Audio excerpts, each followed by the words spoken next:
భాషా సాంస్కృతిక శాఖ, తెలుగు భాషా చైతన్య సమితి మిత్రులకు, అట్లాగే ఈ కార్యక్రమాన్ని మొదటి నుంచి వింటూ ప్రోత్సహిస్తూ అనేక రకాలుగా సలహాలు సూచనలు ఇస్తున్నటువంటి గురువులకు, మిత్రులకు నమస్కారం. తెలుగు సాహిత్య విమర్శలో కొన్ని పరిభాషల్ని స్పష్టంగా అర్థం చేసుకోవాలి, స్పష్టత తెచ్చుకోవాలి అనే ఒక క్రమంలో వాటికి సంబంధించిన చర్చనీయాంశాలు, పరిశోధనాంశాలు ఇంకా అనేకం కూడా ఉంటాయి. ఈ గంట సమయంలో అవన్నీ మనం చెప్పేస్తామని కాదు. అలాంటి విషయాలకు సంబంధించిన అంశాలకు ఒక ప్రాథమికమైన లేదా ఆ భావనకు సంబంధించిన ఒక మౌలికంగా దాంట్లో ఉండే స్వభావం ఏంటి, స్పష్టత ఇవ్వాలి అన్న చిన్న ఆలోచన నుంచి ప్రారంభమైన ఇందులో ఇది 3వ ఉపన్యాసం. ఇది చివరిగా పెట్టడంలో కూడా ఉన్న ఒక కారణం ఏమిటి అని అంటే, అలగిరి భావచిత్రం యొక్క అట్లాగే ప్రతీక యొక్క సహాయం లేకుండా నడవదు. ఇది బాగా గుర్తుంచుకోవాల్సిన విషయం. మనకు భావచిత్ర కవితగానే వ్యక్తమవుతుంది. ప్రతీకాత్మక కవిత ఒక భావచిత్రం యొక్క సహాయంతోనూ సహాయం లేకుండా కూడా వ్యక్తమవుతుంది. అలగరి కథన పద్ధతి ఇది కవిత్వానికి సంబంధించినటువంటి పద్ధతిలో కూడా రూపకాత్మక రచన పేరుతో అలగరిని కొంతమంది చెబుతున్నారు, కానీ ముందుకు వస్తాం దాని గురించి. ఇది కథనానికి సంబంధించింది, కథని నిర్మించటానికి సంబంధించినటువంటి విషయం. అందువల్ల ఇది చివరిగా ఉండటానికి అది ఒక కారణం. రెండవది, ఇంతకు ముందే మనం ప్రస్తావించుకున్నట్టు భావచిత్రము, ప్రతీక ఈ రెండు అలగరికి సహాయపడతాయి. ఆ రెండిటి యొక్క సహాయం లేకుండా లేదా ఆ రెండిటి యొక్క పక్కన ఆ రెండు లేకుండా అలగరి తనకు తానుగా నడవదు. ఎందుకు అంటే, కథకి ప్రధానంగా కావలసినటువంటిది ఏమిటి అని అంటే పాత్ర. కథ లేకుండా కథ చెప్పవచ్చేమో, కానీ పాత్ర లేకుండా కథ నడవదు. అంటే కథనానికి చాలా తప్పకుండా కావలసినటువంటి ఒకానొక పదార్థం పాత్ర. ఆ పాత్ర రూపకాత్మకంగా అంటే మానవ గుణారోపణ చేసి చెప్తామా లేకపోతే ప్రతీకాత్మకంగా చెప్తామా అనేది తర్వాత సంగతి. ఎక్కడైతే ఇలాంటి విషయాల్ని మనం ప్రస్తావించాలో, ఎక్కడైతే ఇలా ఒక అంశానికి సంబంధించిన విషయం ప్రస్తావితమవుతుందో కథా రూపంలో ఉన్నటువంటి విషయంలో, అక్కడ మనకు తప్పకుండా ప్రతీకలో భావచిత్రము సహాయం చేస్తుంది అలగిరికి.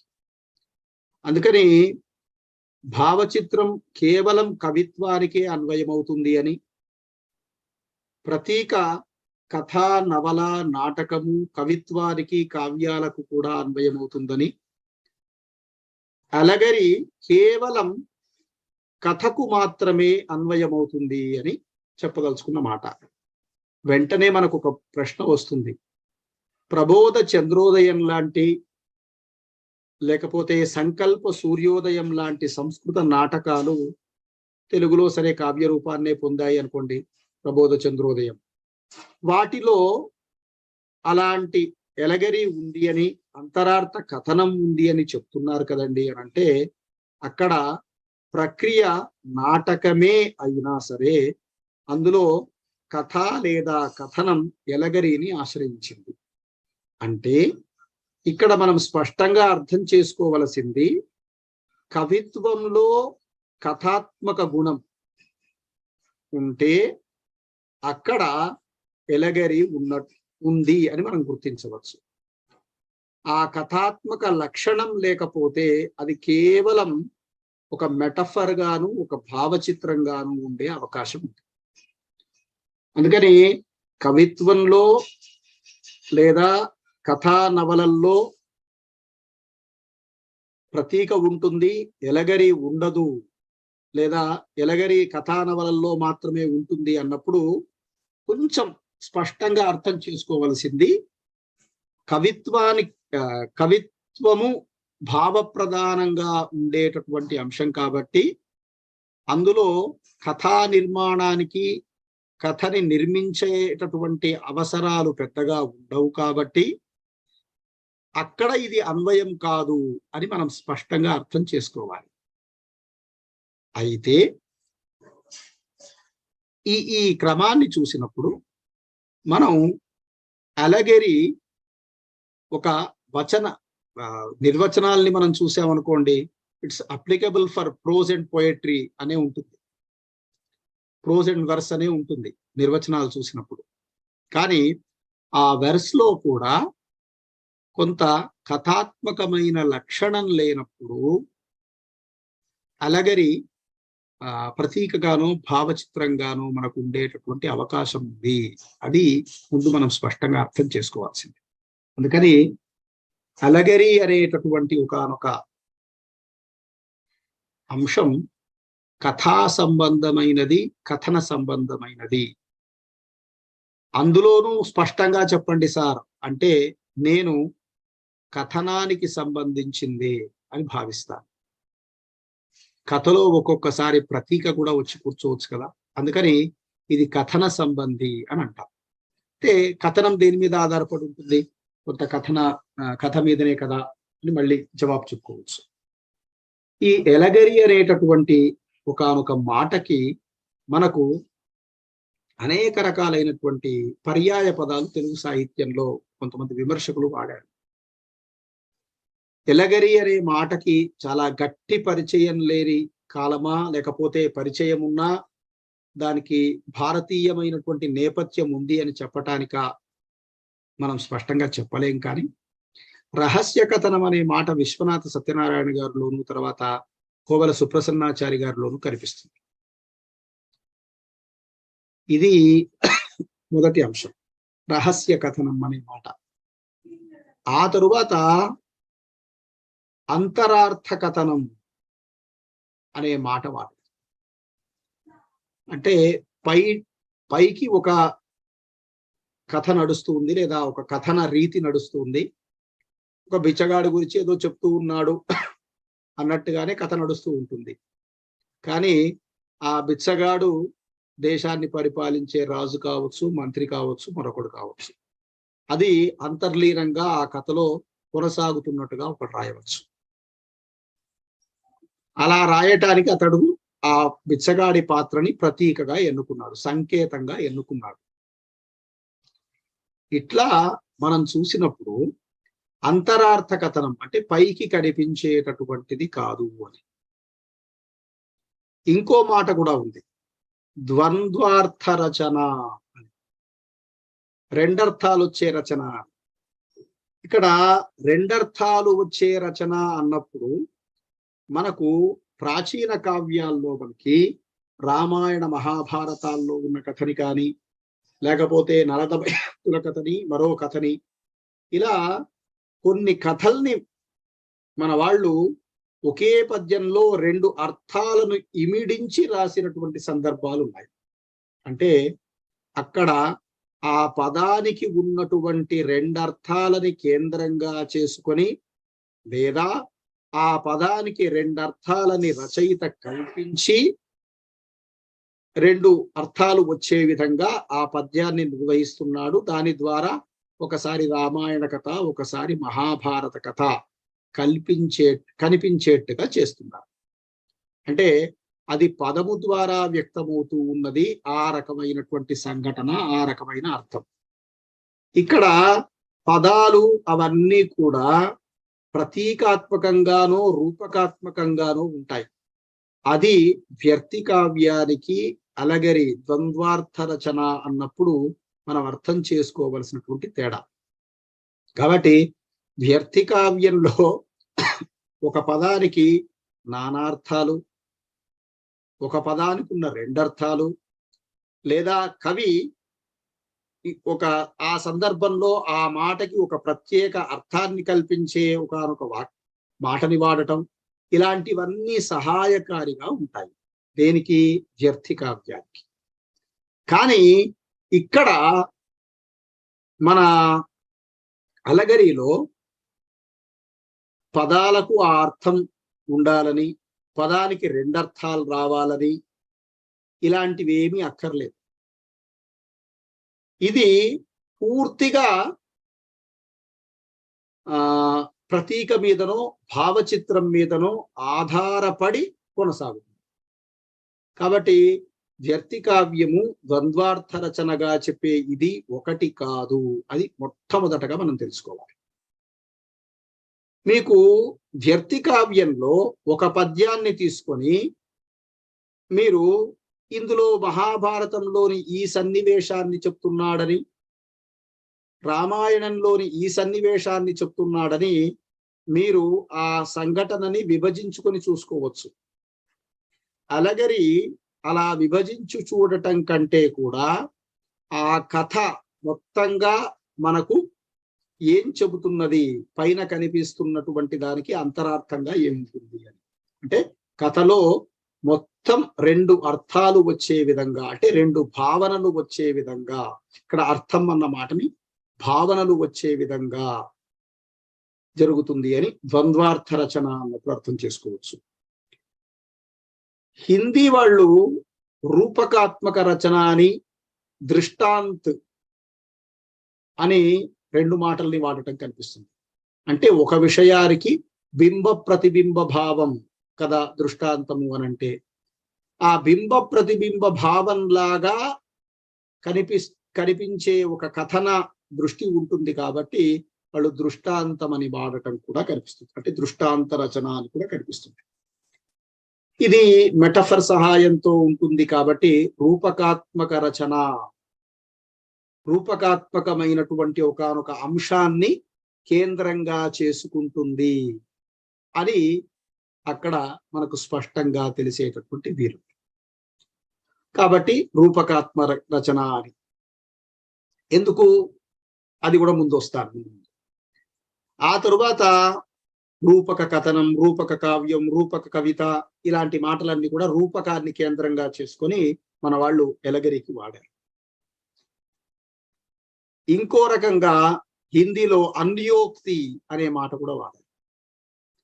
ఇది ఒక రకంగా అలంకారాలలో అన్యోక్తి లాంటిదే అని భావించటానికి అవకాశం కల్పిస్తుంది. కాబట్టి అన్యోక్తి అంటే చెప్పదలుచుకున్న విషయం కాకుండా మరొకటి చెప్పటం, ఇది అలంకారాన్ని కూడా వ్యక్తం చేస్తుంది. కాబట్టి ఇలాంటిది కూడా మనం అక్కర్లేదు. మన గంగిశెట్టి లక్ష్మీనారాయణ గారు అంతరార్థిక, గుప్తార్థిక ఇలాంటి మాటల్ని కూడా ఆయన వాడి ఉన్నారు.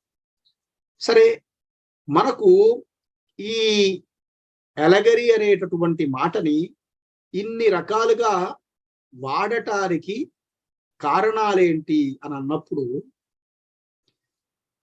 ప్రాచీన సాహిత్యానికి సంబంధం ఉన్నటువంటి వ్యక్తులు, ప్రాచీన సాహిత్యంతో ఒక మమైకం, దగ్గరితనం కలిగినటువంటి వ్యక్తులు దీన్ని రహస్య కథనం అనటానికి కారణం ఏమిటి అనంటే, అది భారతీయమైంది, భారతదేశంలో ఇది ఎప్పటి నుంచో ఉన్నది అని చెప్పటం బహుశా వాళ్ళ కారణం కావచ్చు. ఈ అంతరార్థిక అనేటటువంటి మాట ఆధునిక యుగంలో మనం వాడుతున్నటువంటిది పైన కనిపించే అర్థం కానిది అని చెప్పటం ఇంకో రకమైనటువంటిది అన్నమాట. ఇలా ఈ రెండు రకాలైనటువంటి స్వభావాలు, ఈ రెండు రకాలైనటువంటి అంశాలు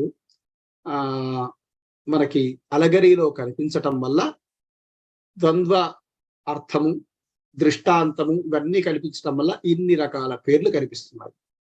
మరి మేమేం పేరు ఉపయోగించుకోవాలి లేదా మనమేం ఉపయోగించుకోవాలి అని అన్నప్పుడు ఎన్నో రకాల పేర్లు కొన్ని కారణాలతో వచ్చినా కొంచెం ప్రాచీన సాహిత్య సంబంధమైనప్పుడు రహస్య కథనము అని అనటానికి, ఆధునికమైనటువంటి వ్యవహారంలో అంతరార్థము అని ఉపయోగించటమే సరైనదేమో అని నాకు అనిపిస్తుంది. రూపకాత్మక రచన అని ఎందుకు ఉపయోగించకూడదు అనే విషయాలు ముందుకు వస్తాను. అంటే కాదు అని కాదు, అది ఎంత తక్కువ అర్థాన్ని ఇస్తోంది ఎలగరి అనేటటువంటి మాటకి మనం ముందు ముందు చూద్దాం. ఈ ఎలగరి కానీ, భావచిత్రం కానీ, ప్రతీక కానీ, ఈ మూడు కూడా చాలా తక్కువ భేదాలతో ఉన్నటువంటి ఒక ఎక్స్ప్రెషన్ వేస్, అభివ్యక్తి రీతులు అని ఇంతకు ముందు కూడా మనం ప్రస్తావించుకున్నాం. ఈ ఎలగరి అనేటటువంటి మాటకి గ్రీకు పదం ఇది. దీనికి ఇంకో రకంగా చెప్పటము అని అర్థం. అయ్యా, అలంకారాలన్నీ కూడా చేసేది ఇంకో రకంగా చెప్పటమే కదా, ఉక్తి వైచిత్ర్యం అంతా కూడా ఇంకో రకంగా చెప్పటమే కదా అనంటే, ఈ ఇంకో రకంగా చెప్పటం అంతా కూడా మనకు కథ మీద, కథనం మీద ఆధారపడి ఉంటుంది అన్నది మనని ఈ అంశం నుంచి, ఏ అంశం నుంచి, కవిత్వం నుంచి ఎలగరిని కొంచెం దూరం చేస్తున్నది. ఇది మనం గమనించవలసినటువంటి విషయం. దీనికి నిర్వచనాలను ఇచ్చిన వాళ్ళు, దీని గురించి మాట్లాడినటువంటి వాళ్ళు చెప్పిన మాట ఏమిటి అనంటే, వచనంలో కానీ పద్యంలో కానీ రెండు అర్థాలకు అవకాశం ఉన్న కథ ఉంటుంది. ఇప్పుడు ఈ మాట చూడగానే మనకి ద్వ్యర్థికావ్యం అనే ప్రమాదం కూడా అనిపిస్తుంది. అంటే ఇక్కడ నానార్థం మీద ఆధారపడటమో, పదానికి ఉన్న రెండు అర్థాల మీద ఆధారపడటం కాదు. పైకి ఒక అర్థం, లోపల మరో అర్థం లాగా ఉండటం. ఎలా అంటే, బయటికి ఒక కథా వస్తువు, ఒక పాత్ర కనిపిస్తాయి. కానీ జాగ్రత్తగా ఆలోచిస్తే అది ఆ పాత్ర, ఆ కథా వస్తువు కాదు. మరి ఇంకో విషయాన్ని దేన్నో అది సంకేతం ద్వారా చెబుతున్నది, ఒక రూపకం ద్వారా చెప్పటానికి ప్రయత్నిస్తున్నది అని మనకు అర్థమవుతూ ఉంటుంది. అలాంటి నిర్మాణం ఎక్కడ ఉంటుందో అది ఎలగరి అవుతుంది. ఇంకో రకంగా చెప్పాలి అంటే,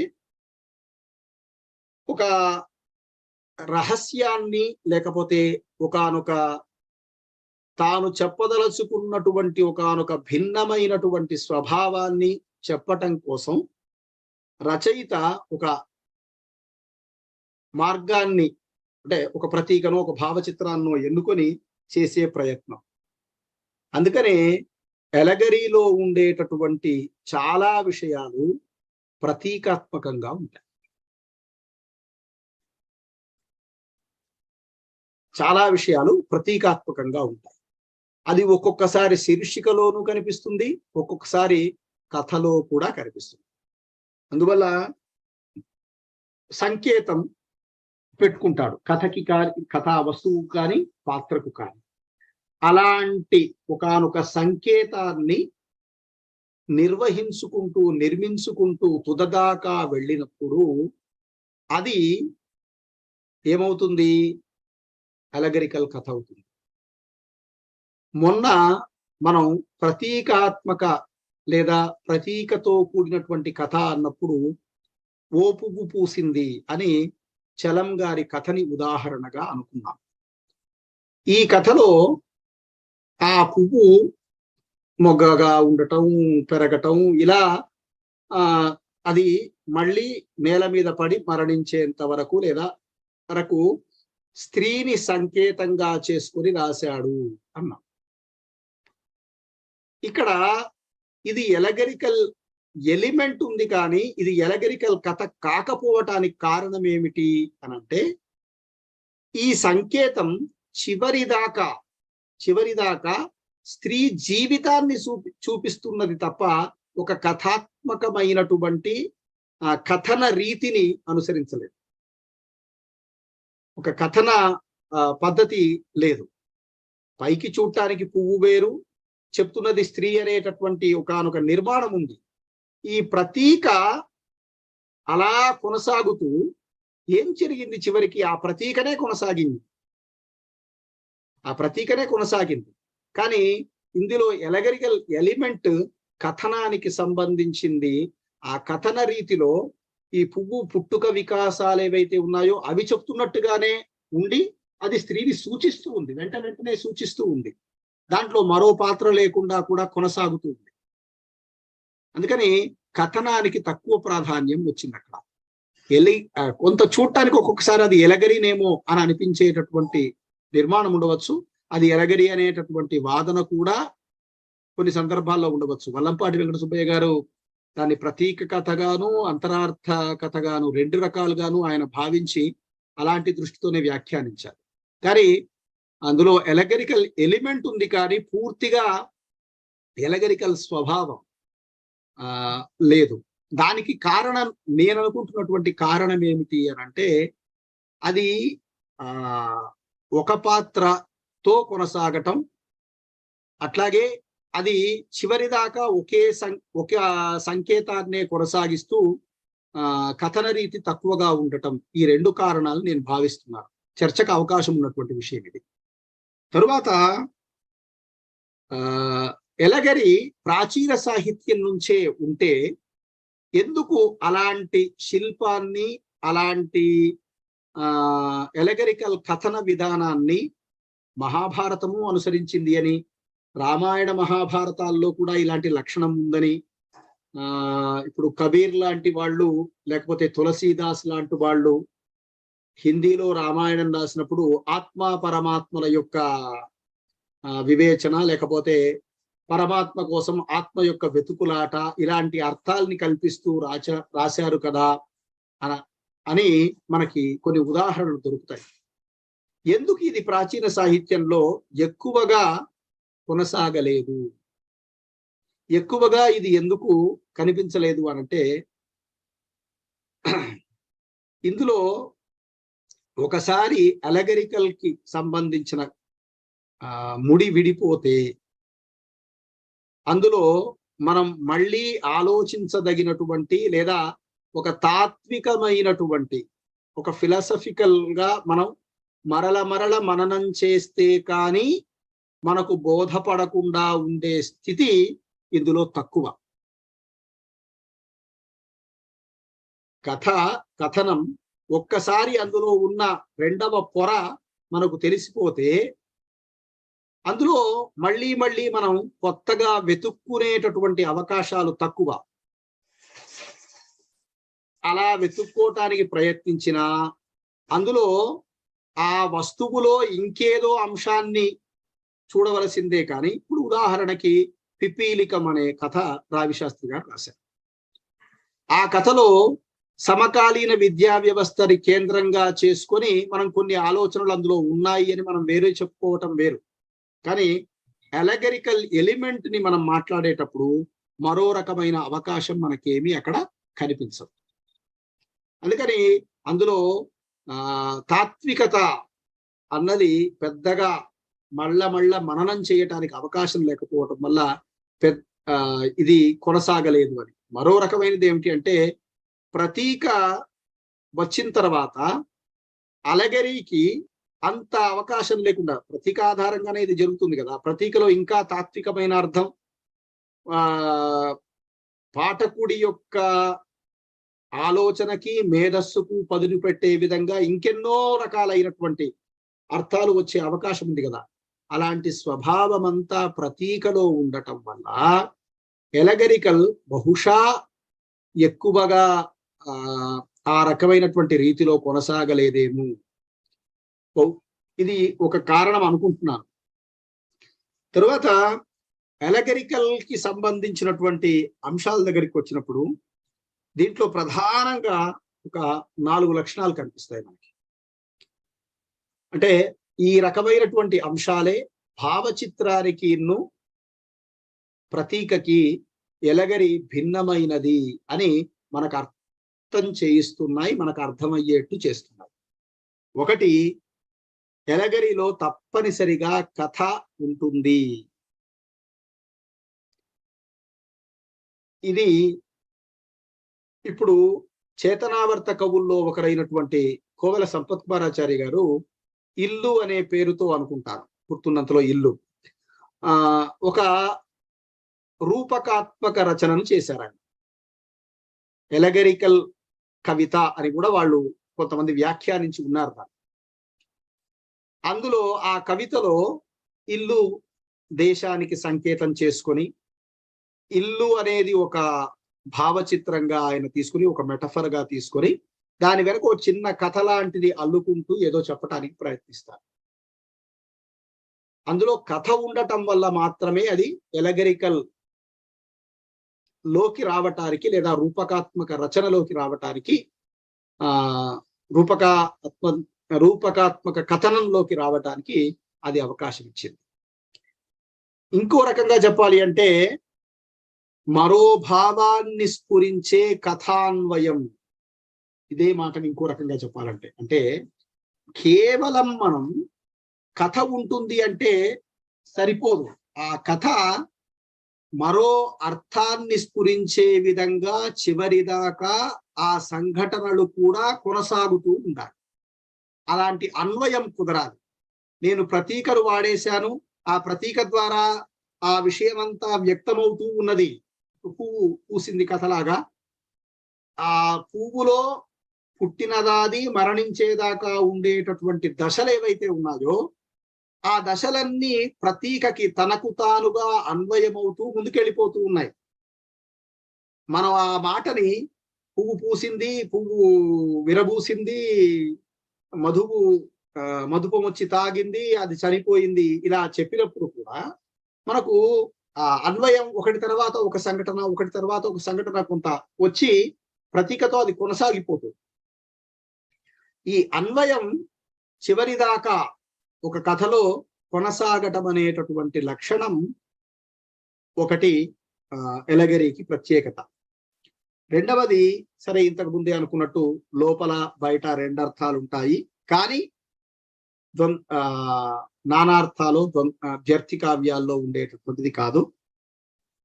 కథనం వల్ల వచ్చే విశేషార్థం. ఆ బయటి లోపలి అర్థాలు కూడా కథను రెండు సంకేతాలను తీసుకొని ఆయన కొనసాగించినటువంటి రీతి ఆధారంగా వచ్చేటటువంటి అంశం. కాబట్టి కథనంలో విశేషార్థం ఉండే విధంగా ఉండటం. మూడవది, ఇందులో ఉండేటటువంటి ఇమేజెస్ కానీ, రూపాలు కానీ, స్థలాలు కానీ లోకంలో నుంచి ఉన్నవి కాకుండా కథారచయిత సొంతంగా తయారు చేసుకుంటారు. అంటే లోకంలో నుంచి ఉన్నవి కాకుండా అంటే మన చుట్టుపక్కల లేనివి, కంప్లీట్ గా లేనివని కాదు.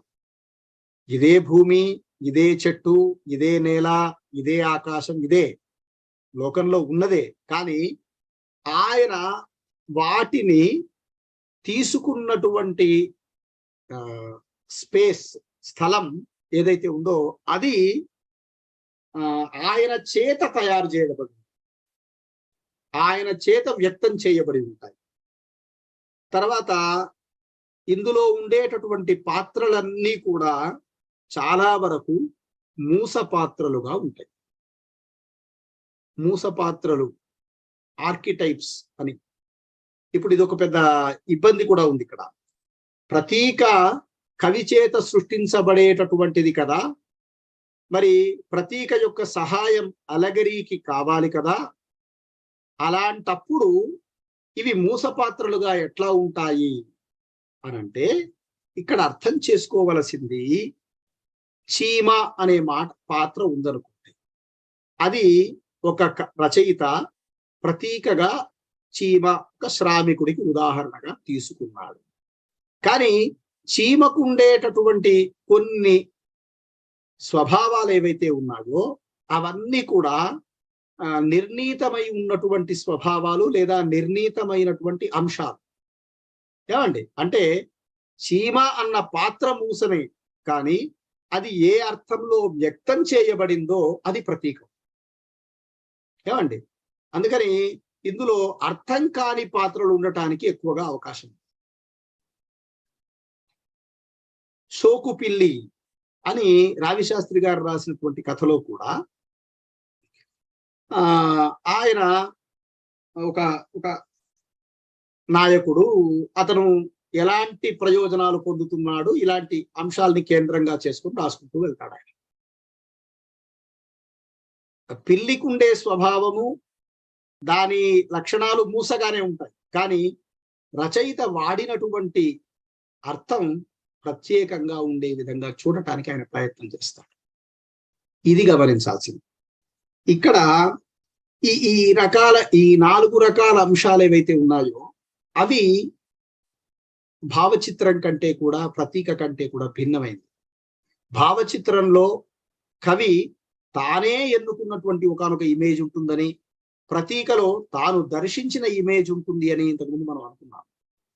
ఇక్కడ దర్శించిన ఇమేజ్ అన్న విషయం ఇక్కడ లేదు. ఇదే ప్రతీకకి ఎలగరికి కూడా తేడాని చూపించేటటువంటి అంశం. ఇక్కడ ప్రతీక కవి యొక్క ఒక దార్శనిక శక్తి నుంచి ఉద్భవిస్తే, అలగరిలో ఉన్నటువంటి ఒకనొక ఎలిమెంట్ లేదా ఒకనొక పాత్ర అది సింబల్ అయినా సరే అది ఒక కృత్రిమ మేధ అంటే మనో సంబంధమైంది కాదు, బుద్ధి సంబంధమైంది. మళ్ళీ ఇది మనసు అంటే ఏంటి, బుద్ధి అంటే ఏంటి, పెద్ద చర్చలోకి వెళ్ళి, ఒకటి మెదడుకు సంబంధించి, ఒకటి హృదయానికి సంబంధించి, ఈ అర్థంలో నేను మాట్లాడుతున్నాను. ఒక ప్రత్యేకమైనటువంటి రహస్యాన్ని చెప్పే స్వభావం ప్రతీకలో ఉంటే, ఒక వాస్తవిక భౌతిక సత్యాన్ని లేదా ఒక దృక్పథానికి సంబంధించిన సత్యాన్ని, అది స్త్రీవాదమా, దళితవాదమా, మరోవాదమా, ఒక దృక్పథానికి సంబంధించిన సత్యాన్ని చెప్పటంగా ఉంటుంది ఇక్కడ.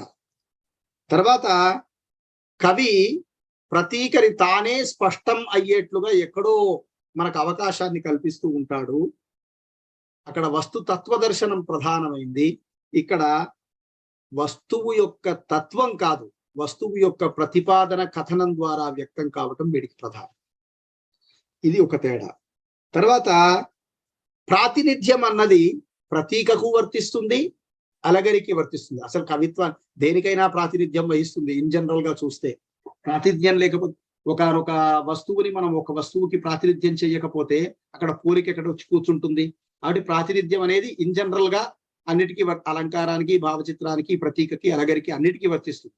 అయితే ఈ ప్రాతినిధ్యం కూడా ప్రతీకలో ఒక సంఘటనని, పాత్రని ఆశ్రయించుకొని ఎక్కువగా ఉంటే, ఇక్కడ ఆ సంఘటన, ఆ ప్రతీక ఒక సందర్భం, ఆ ఒక్క ఘట్టానికి కాకుండా చివరి దాకా ఉండటం, కథతో లేదా కథనంతో అన్వయించి ఉండటం. ఆ ప్రాతినిధ్యం కథనంలో చివరి దాకా కొనసాగే విధంగా చేసుకుంటూ రావటం అన్న ఒకానొక స్వభావం ప్రతీకకి, అలగరికి మధ్య ఒక చిన్న తేడాని తీసుకొచ్చేటటువంటి అవకాశాన్ని ఇస్తాం. అట్లాగే ఇంతకు ముందు మనం అనుకున్నాం, అలగరి రూపకాత్మక రచన అనే మాటను వాడామని. ఇలా ఇంగ్లీష్ గ్లాజరీస్, విమర్శ పదాలకు సంబంధించినటువంటి నిఘంటువులు లేదా విజ్ఞాన సర్వస్వాలు అలగరి గురించి మాట్లాడేటటువంటి సందర్భంలో అది 3 రకాలుగా ఉంది అని వాళ్ళు అంటున్నారు. ఒకటి ఫేబుల్, ఫేబుల్ ఉపదేశాత్మకమైనటువంటి, మనం జంతు కథలు, పంచతంత్ర కథలు, బీస్ట్ ఫేబుల్ అని కూడా దాన్ని మళ్ళీ ఉపవిభజన కూడా చేశారు వాళ్ళు. అంటే ఉపదేశంతో కూడినటువంటి కథ. ఇప్పుడు ఈ జంతు కథల్లోనూ పంచతంత్ర కథల్లోనూ ఉన్నదంతా కూడా ఏంటి అంటే ఒక రూపకాత్మకమైనటువంటి అంశము. ఇది మనం గుర్తించాల్సినటువంటి విషయం. మీరు అక్కడ ఉన్న ఎలుకకి పర్సానిఫికేషన్, మానవ గుణారోపణ చేస్తూ ఉన్నారు. అక్కడ ఉన్నటువంటి నక్కని, అక్కడ ఉన్నటువంటి కుక్కని, అక్కడ ఉన్నటువంటి సింహాన్ని, అక్కడ ఉన్నటువంటి ఎలుకని పర్సానిఫికేషన్ ద్వారా మనం ఆ రకమైన స్థితిని సాధిస్తున్నాం. ఇది ఎలగరి రచనలో ఒక ప్రాథమికమైనది. ఎందుకు మీరు అక్కడ ఉన్నది ఎలుక ఎలుక కాదు అని మీకు తెలుస్తూనే ఉంది, అక్కడ ఉన్నటువంటి నక్క నక్క కాదు అని మనకు తెలుస్తూనే ఉంది. మనం దాని గురించి ప్రత్యేకంగా ఆలోచించవలసినటువంటి అవసరం ఏమీ మనకు కనిపించడం లేదు, హాయిగా తెలుస్తూనే ఉంది కదా. మరి అది అలెగరీ అనేంత పెద్ద మాట అంటే అది ఒక రీతి, అది ఒక రీతి. ఇక్కడ అర్థం చేసుకోవాల్సింది జంతు కథలు కాని, లేకపోతే ఉపదేశాత్మకంగా ఉండేటటువంటి మనకి శుకనాసోపదేశము ఇలాంటి కథల్లో కూడా పైకి ఒక కథలాగా ఉంటుంది, అంతర్గతంగా ఇంకో కథ చెప్తున్నట్టుగా ఉంటుంది. కేవలం ఉపదేశాన్నే కేంద్రంగా చేసుకున్న దాంట్లో కూడా ఇప్పుడు మనం అంటూ ఉంటాం అంతర్లీనంగా ఇందులో ఏం సత్యం ఉంది అని.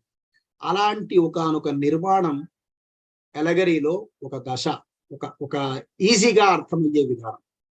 కానీ అదే పూర్తి ఎలగరీ కాదు, దాన్ని మనం రూపకాత్మక రచన అని అనవచ్చు. ఎలగరీలో అది ఒక దశ. రెండవది ఎ పారబుల్ అనే మాట వాడతారు. ఇదేంటి అంటే ఒక దృష్టాంతాన్ని కేంద్రంగా తీసుకుంటారు. అంటే ఒక చారిత్రక పాత్రను లేకపోతే ఒక సామాజికమైనటువంటి ఒకనొక అంశాన్నో తీసుకుంటాడు, తీసుకొని దాని ఆధారంగా చెప్పటానికి చేసేటటువంటి ప్రయత్నం. ఇది ఇప్పుడు మనం సినిమాల్లో మనం అప్పుడప్పుడు ప్రారంభమైనప్పుడు చూస్తూ ఉంటాం. ఇందులో ఉన్నటువంటి పాత్రలు ఎవరిని ఉద్దేశించినవి కావు, ఎవరిని కల్పించినవి కాదు, ఇలాంటి మాటలన్నీ వింటూ ఉంటాం. ఇక్కడ ఒక చారిత్రకమైనటువంటి పాత్ర, ఒక చారిత్రకమైనటువంటి సంఘటన, లేకపోతే ఒక రాజకీయ పరమైనటువంటి ఒకనొక అంశం ఏదో ఒకటి ప్రధానంగా ఉంటుంది. అంటే ఒక దృష్టాంతంగా ఉండేటటువంటి విధానం. ఇప్పుడు దీంట్లో కొన్ని సమస్యలు ఉన్నాయి. దృష్టాంతంగా ఉండేటటువంటి విధానం అలా తీసుకొని చెప్పేటటువంటి ఇది. అయితే ఇలాంటి ప్రయోగం కోకు లాంటి వాళ్ళు ఒక ఎలుక నగరానికి వచ్చిందని, నగరంలో జీవించటానికి వచ్చినప్పుడు అది ఏ రకమైన ఇబ్బందులన్నీ పడిందని ఇలాంటి కథలు రాశారు. ఆయన దిబ్బరాజ్యపు కథలు అనే పేరుతో కూడా స్థల కాలాలని మార్చి చెప్పినటువంటి, దేశకాలాల్ని మార్చి ఒక జంతువుకి సమాజానికి కేంద్రంగా చేసుకుని చెప్పినటువంటివి ఉన్నాయి.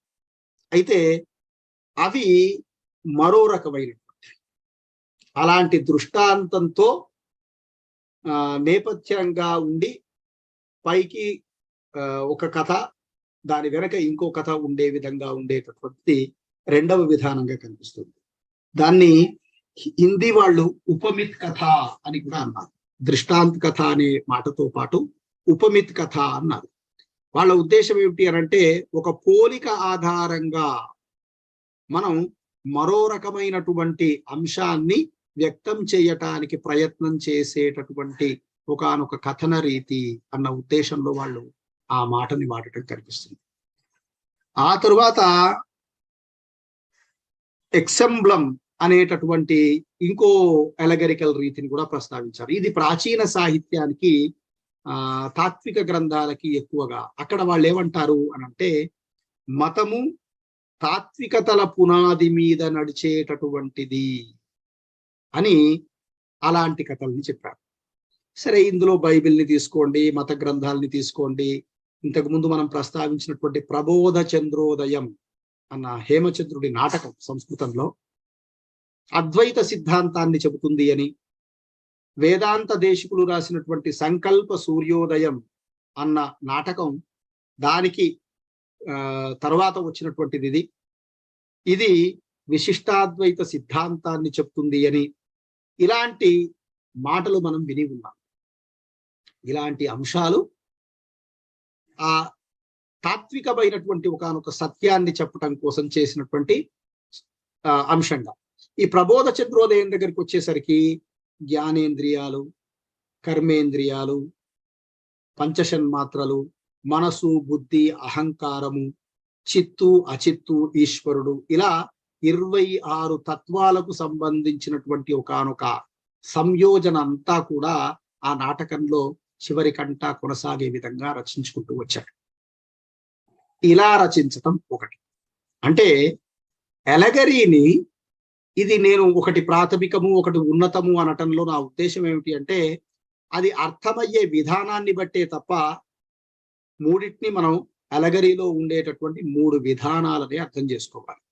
అంటే ఒకటి, ఒక తాత్విక సమన్వయాన్ని కలిగించే విధంగా కథని నిర్వహించుకుంటూ రావటం ఒకటి, చరిత్ర, రాజకీయము లేదా సమాజంలో ఉన్నటువంటి విషయాలని అంతరార్థ దృష్టితో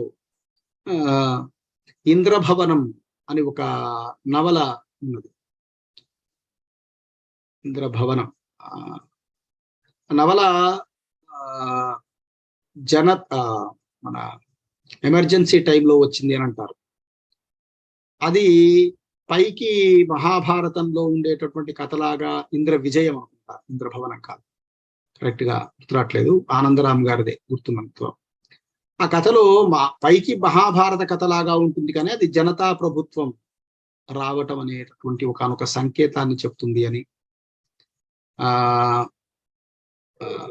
అట్లాంటి ఒకనొక నేపథ్యం నుంచి నడిచింది అని చెప్పి ఒక మాట ఉంది.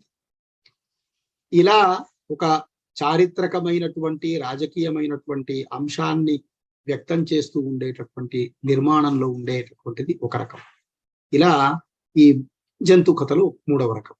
ఈ 3 రకాలైనటువంటి కథన పద్ధతుల్లో అలగరి కొనసాగింది. అలగరి యొక్క నిర్మాణం ఈ రూపంలో మనకు 3 రకాలుగా వెళ్ళింది అని మనకు తెలుస్తుంది. తర్వాత ఈ అలగరిలో ఒక రకం ఇంకో ఆయన ఏం నిర్వచనించేవాడంటే అలగరీ ఈస్ ఎక్స్టెండెడ్ మెటఫర్, రూపకము యొక్క విస్తృతి వికాసము అని. అంటే ఈ రూపకం యొక్క విస్తృతి అన్నప్పుడు ఒకే ఒక రకమైనటువంటి ఒక మెటఫర్ని మనం కథ ఆధారంగా కొనసాగించుకుంటూ వెళ్తూ ఉన్నాం. బహుశా అది ఆయన ఉద్దేశం ఉండవచ్చు. అట్లాగే తెలుగు సాహిత్యానికి అంటే అంతరార్థ కథ అనేటటువంటి మాటని మనం 2-3 మాటల్లో మనం అన్వయించుకోవచ్చు. ఏమండి, 2-3 మాటల్లో మనం సమన్వయం చేసుకోవచ్చు అని అంటే ఇక్కడ ప్రధానంగా 4 విషయాలు చెప్పాలి. ఒకటి, ఇది అభివ్యక్తి రీతి, అందులోనూ ఇది కథన సంబంధంగా ఉండేటటువంటి అభివ్యక్తి రీతి, ఇది ఒకటి. రెండవది, ఇది ప్రతీక భావచిత్రం యొక్క సహాయం లేకుండా కొనసాగదు. అలాగే ఏదో ఒక కథకు సంబంధించిన అంశం దీనికి అవసరం. ఆ తరువాత ఈ మొత్తం ఎలగరిలో ఒక మూస పాత్ర, ఒక విశేషార్థము, లోపల ఒక అర్థం బయట ఒక అర్థం ఉంటూనే ఒక కథనమంతా కొనసాగాలి. ఇవి అంతరార్థ కథనంలో ఉండవలసినటువంటి ఒకానొక స్వభావం. అంటే కథలో ఉండేటటువంటి పాత్రలన్నీ కూడా ఏదో ఒక నిగూఢమైనటువంటి సత్యాన్నో లేకపోతే అంశాన్నో ఆధారం చేసుకొని ఉంటాయి. ఇది అభివ్యక్తి రీతిగా అలగరి అంటే ఉండేటటువంటి అర్థం. ఇక తెలుగు సాహిత్యం దగ్గరికి వచ్చినప్పుడు రావిశాస్త్రి గారి పిపీలికం, షోకు పిల్లి, అట్లాగే తెలుగులో మొట్టమొదటి ఎలగరికల్ కథానిక అంటే అక్కిరాజు ఉమాకాంతం గారి ఎదగరి బిడ్డ, ఎదగని బిడ్డ అని ఒక కథ. అందులో ఆయన నన్నయ్య గారు మహాభారతాన్ని ఎందుకున్నారు, తెలుగు సాహిత్యాన్ని కేంద్రంగా చేసుకుని ఆయన రాసుకుంటూ వచ్చాడు. తెలుగు సాహిత్యం ఎదగవలసినంత ఎదగలేదు అనే అర్థాన్ని వచ్చే విధంగా ఒక పెద్ద రాజుగారు ఒక భాషను ఎత్తుకొని ఒకరికి అప్పచెప్పారు. అందులోంచి ఓ సాహిత్యం వచ్చింది. అది అలా కొనసాగుతూనే ఉంది. పెరుగుదల, ఇక్కడ ఎదుగుదల లేదు కానీ పెరుగుదల ఉన్నది అనే అర్థాన్ని మొత్తం సాహిత్య చరిత్రకి అన్వయించుకుంటూ ఒక కథ రాశారు అక్కిరాజు ఉమాకాంతం గారు. అది ఎదగని బిడ్డ. అట్లాగే రావిశాస్త్రి గారి పిపీలికం కానీ లేకపోతే సోకు పిల్లి అనేటటువంటి కథ, ఈ రెండు కాక కూడా ఆయన కొన్ని నవలల్లో కూడా ఇలాంటి గోవులు వస్తున్నాయి జాగ్రత్త, ఇలాంటి సందర్భాల్లో కూడా అక్కడక్కడ ఈ అంతరార్థ రీతి ఉంది అని అంటారు. అట్లాగే కొట్లపల్లి రామారావు ఒంటరి చావు అనే ఒక కథ ఉంది. ఆ కథలో జొన్న గింజల్ని కేంద్రంగా చేసుకొని, అంటే ఐకమత్యానికి జాతీయోద్యమానికి లింక్ చేస్తూ, అవన్నీ కలిసి ఉన్నప్పుడు ఆ జొన్న కంకు ఎట్లా కలిసి ఉన్నప్పుడు ఎట్లా ఉంది, విడిపోయినప్పుడు ఎట్లా ఉంది అని ఒక సంకేతాన్ని తీసుకొని, ఒక ప్రతీకాన్ని తీసుకొని ఎలగరికల్ గా చెప్పుకుంటూ వస్తారు. ఒంటరి చావు అని కొట్లపల్లి రామారావు గారి కథానిక. కోవెల సంపత్ కుమారాచారి గారు ఒకే చెట్టు మొక్క అని ఒక 1957 ప్రాంతంలో చెట్లు మొక్కలు ఇలా తీసుకొని, ఈ చెట్లు మొక్కల్ని ఒక 4-5 విషయాలకి, తాత మనవడు, యజమాని మొక్క చిన్నవాడు, చెట్టు పెద్దది, ఇదే సంకేతం అనుకోండి. ఇదే సంకేతాన్ని ఆయన యజమానికి, పనిచేసేవాడికి, రాజ్యానికి, ప్రజలకి ఇలా 2-3 సంకేతాలు చేసుకొని 4 భాగాలుగా రాసుకోవచ్చు. 2-3 అర్థాలు తీసుకుంటూ ఒక్కొక్క కథ ఒక్కొక్క రకమైనటువంటి అంశాన్ని తీసుకొని ఆ అంతరార్థ కథని కొనసాగించాడు, కథగా దాన్ని కొనసాగించాడు. మొదటి దాంట్లో కుటుంబం, తాత మనవడు లేదా మనవరాలు తాత. అక్కడి నుంచి యజమాని, పనిచేసేవాడు, ఇలా ఒకే సంకేతాన్ని ఆయన 4 భాగాలుగా ఆ కథని విభజించి రాశారు. అట్లా కొనసాగినటువంటి విధానం కూడా మనకి ఒకటి ఉంది. నవలా సాహిత్యంలో కూడా మనకి కలవకొలను సదానంద బాల సాహిత్యం కింద దాన్ని అంటారు, కానీ అందులో కొంత రాజకీయమైనటువంటి అంశాలు అంతర్లీనంగా కనిపించే ఒక కథా నిర్మాణాన్ని ఆయన నడిపించాడు అని చెప్పి వల్లంపాటి వెంకటసుబ్బయ్య లాంటి వాళ్ళు వాళ్ళ గ్రంథాల్లో కూడా, గారి లాంటి వాళ్ళు వాళ్ళ గ్రంథాల్లో కూడా ప్రస్తావించున్నారు. బంగారు నడిచిన బాట అనే పేరుతో. దుర్గానంద్ రాసినటువంటి సాహిత్యంలో రంగస్థలి, అంటే తెలుగు భాషా సాహిత్యాల పరిస్థితి ఏమవుతుంది భవిష్యత్తులో, తెలుగు సాహిత్యం ముందు ఏ రకమైనటువంటి వ్యవహారానికి వెళ్తుంది, లేదా తెలుగుతనానికి వారసులు ఎవరు అని ఒకానొక ప్రశ్నల్ని లేవదీసేటటువంటి కథలాగా, అంటే అంతరార్థ కథనంగా తెలుగు సాహిత్యం లేదా సారస్వతం లేదా సంగీతము లేదా సంస్కృతి ఇవన్నీ కూడా ఎట్లా మెల్లమెల్లగా మనకు దూరం అవుతున్నాయి అని ఒక అంతర్లీనమైన సంకేతాన్ని ఎన్నుకొని, లేదా ఒక రూపకాన్ని ఎన్నుకొని, మానవ గుణారూపాన్ని ఎన్నుకొని ఆయన చెప్పినటువంటి ఒకనొక నవల కనిపిస్తుంది. ఇట్లా తెలుగు సాహిత్యంలో ఇలాంటి అంశాలన్నీ ఉన్నాయి. ప్రాచీన సాహిత్యంలో ఇంతకుముందే మనం అనుకున్నట్టు రామాయణ మహాభారతాలు ఏమండి, ప్రతి కథ మనకు మరేదో చెప్తుంది అని. ఇప్పుడు ఇలాంటి అంశాలన్నీ ఉన్నవన్నీ కూడా అంతరార్థ కథలే అవుతాయి అని అనిపించవచ్చు. అంటే ఒక కథలో కథ ద్వారా మనకు మరొక అర్థం స్ఫురించటం ఒక్కొక్కసారి ధ్వని వల్ల జరుగుతుంది, ఒక్కొక్కసారి మనకు ధ్వని వల్ల జరుగుతుంది. ఇప్పుడు రామాయణం అనుకున్నాం అనుకోండి, ఏం చెప్తుంది? భార్యాభర్తల కథ చెప్తుంది, అన్నదమ్ముల కథ చెప్తుంది. అదేం చెప్తుంది అని అంటే, ఇలా భార్యాభర్తలు ఎలా ఉండాలి, అన్నదమ్ములు ఎట్లా ఉండాలి. ఇది కథ వలన వచ్చినటువంటి అర్థం మనకి, కథ ద్వారా మనకు తెలిసినటువంటి అర్థం. కానీ కథనము ద్వారా వ్యక్తమయ్యేటటువంటి విషయం మనకి అలగరికి ప్రధానం. అది మనం ధ్వన్యర్థానికి అలగరికి మధ్య కూడా అలాంటి తేడాని చూడవలసిన అవసరం.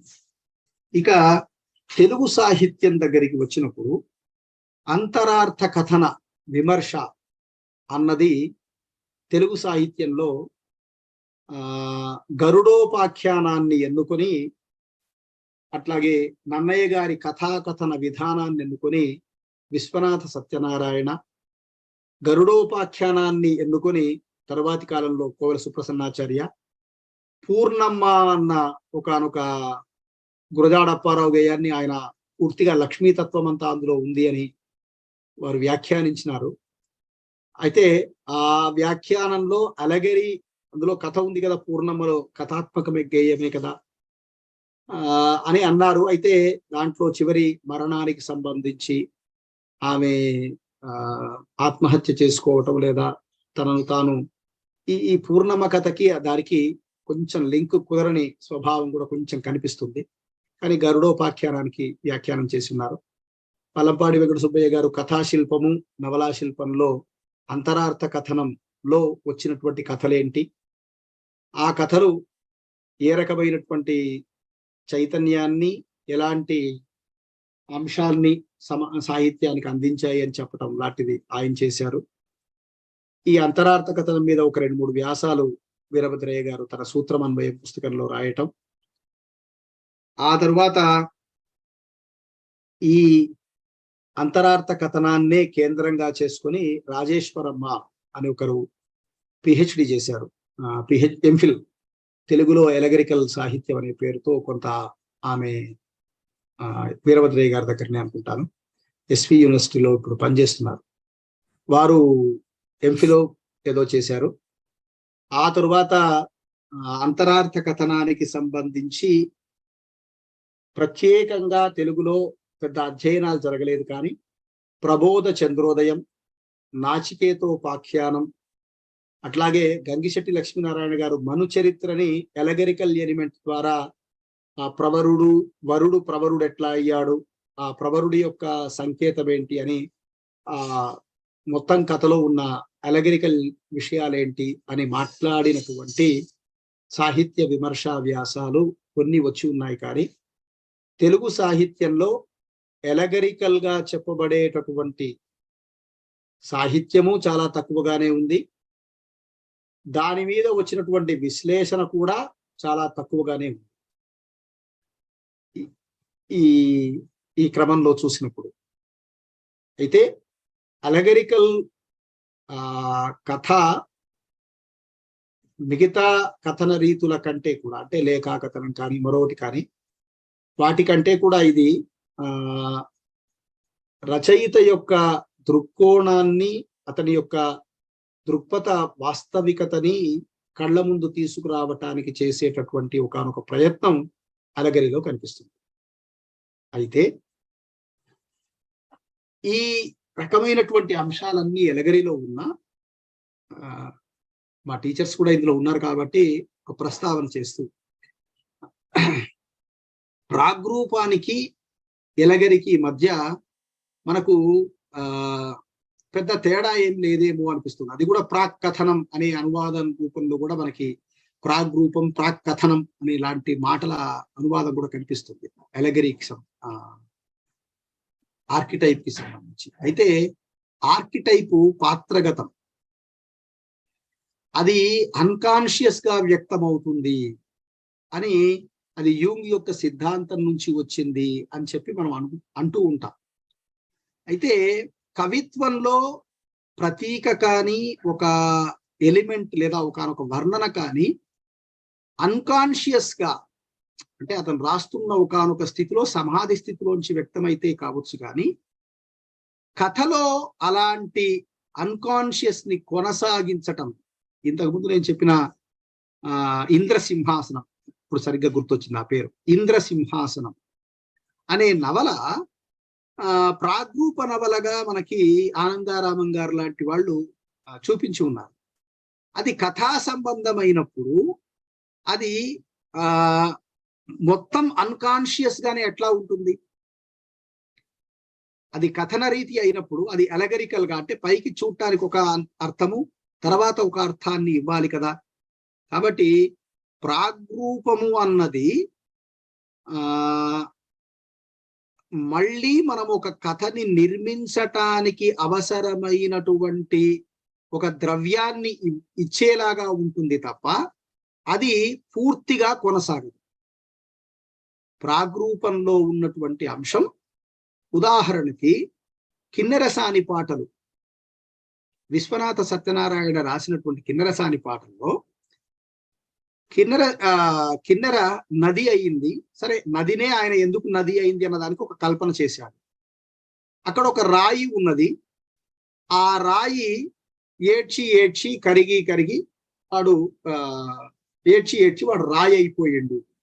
ఇంటి నుంచి వెళ్ళిపోతున్నటువంటి భార్యని సముదాయిస్తున్నటువంటి క్రమంలో ఏడ్చి ఏడ్చి వాడు రాయి అయ్యాడు. వాడు ముట్టుకున్న చోటల్లా ఆమె నీరయ్యింది.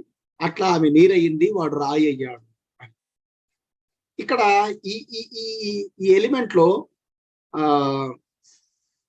భర్త ఇంటి నుంచి వెళ్ళిపోతున్న అత్తాకోడళ్ళు ఏదో ఓ మాట అనుకుని ఇంటి నుంచి వెళ్ళిపోతున్నటువంటి ఆమెని ఆపటానికి చేసినటువంటి ప్రయత్నం అది. ఆ ప్రయత్నంలో తన తప్పు లేకున్నా తాను రాయయ్యాడు. ఇదే రామాయణంలో అహల్య గౌతముల కథ దగ్గర అహల్య రాయయ్యింది. అంటే ఈ కథ సృష్టించటం వెనక ఆ ఆలోచన ఉంది అని చెప్పటం ప్రాగ్రూపం అవుతుంది. కానీ అది కథంతా కొనసాగితే అంతరార్థ కథ. ఇది ప్రాగ్రూపానికి ఎలగరికి. అంటే ఒక్కొక్కసారి ప్రాగ్రూపమే పూర్తిగా అంతరార్థ కథనము అలగరి అనుకునేటటువంటి ప్రమాదం ఉంది. అందుకని ప్రాగ్రూపంలో ఒక చిన్న సన్నివేశం నీకు అవకాశం ఇస్తుంది. ఇంద్రుడి యొక్క సింహాసనం కోసం ఇద్దరు కొట్లాడుకున్నారు. ఇది ఎక్కడో పురాణాల్లోనూ ఇతిహాసాల్లోనూ ఉన్న కథ. ఆ కథ మొత్తం ఆ లైన్ తీసుకొని ఇతని అన్వయమే, అంతా ఇతని యొక్క విషయమే, రచయిత చేసే పనే. అప్పుడు అది ప్రాగ్రూప నవల అవుతుంది. కథనంలో దాన్నంతటినీ అనుసరించినప్పుడు అది అంతరార్థ కథనం అవుతుంది అని ఆ రెండిటి మధ్య కొంచెం స్పష్టంగా ఒక తేడాని అర్థం చేసుకునే సందర్భంలో అలా చూడాలి అని నాకు అనిపిస్తుంది. తెలుగులో రూపకాత్మక రచన పేరుతో వచ్చినటువంటి ఎలగరి కవిత్వం కనిపిస్తుంది, కథలు కనిపిస్తున్నాయి, నవలలు కనిపిస్తున్నాయి, నాటకాలు కూడా ఉన్నాయి. అయితే వాటి లోతులు లేదా వాటిని విశ్లేషించినటువంటి, వాటిని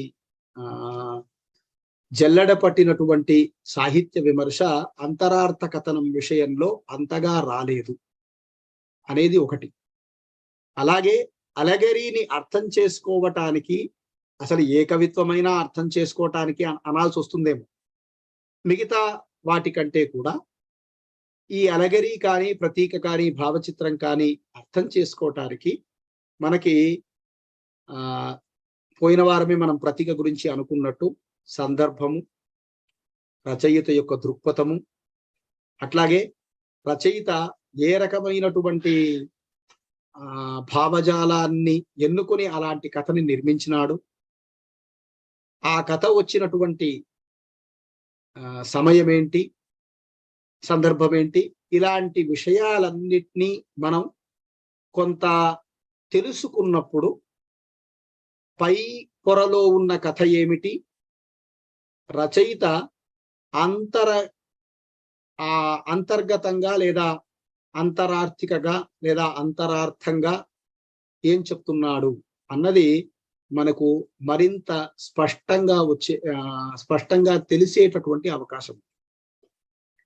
అయితే ఇలాంటి ఒకానొక రచనా రీతిని, ఇలాంటి ఒకానొక కథన రీతిని ఉపయోగించకపోతే కథ బాగుండదా అనంటే, వాస్తవికమైన పునాదితో, వాస్తవికమైనటువంటి ఒకానొక అంశంతో లేదా రచయితకుండే ఒక అభివ్యక్తి బలంతో లేదా భాషలో ఉండే బలంతో ఏ కథనైనా పాఠకుడికి వాడు అర్థం చేయించగలడు. కానీ వస్తువు లోకంలో ఉన్నటువంటి ఒకానొక వస్తువుని రిపోర్టర్ చెప్పటానికి రచయిత చెప్పటానికి మధ్య ఒక తేడా ఉంటుంది. ఆ రచయిత చెప్పటానికి ఉండే ఒకానొక విలువ ఏంటి, రచయిత ద్వారా వ్యక్తమవుతున్నటువంటి అంశం ఏంటి అన్నది తెలుసుకోవటానికి వస్తువు ఒక భావం వస్తువు కావటం ఎట్లా